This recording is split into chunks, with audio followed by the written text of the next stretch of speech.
echoes of the city.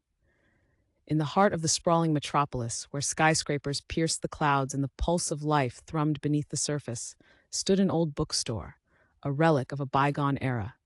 Its faded sign, the written word, swayed gently in the breeze, beckoning passerby to step into a world untouched by the relentless march of time. Inside, the air was thick with the scent of aged paper and ink, a sanctuary where the cacophony of the city faded into a distant murmur. Eleanor, the elderly proprietor, had spent decades curating a collection that transcended mere literature. Each book held a memory, a story begging to be rediscovered. The walls were lined with volumes that whispered secrets of love, loss, and adventure, inviting patrons to lose themselves in their pages. One rainy afternoon, a young man named Leo stumbled in, seeking refuge from the downpour. His eyes widened as he surveyed the labyrinth of shelves.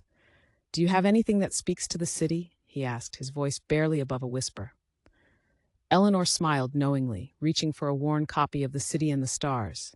"This," she said, "captures the essence of our urban existence, the dreams we chase and the shadows we cast."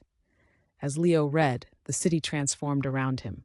The bustling streets faded, replaced by vivid imagery of lives intertwined.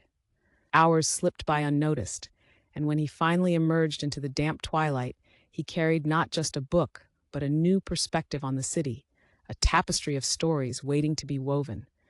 In that moment, the city breathed with him, echoing its secrets in the gentle patter of rain.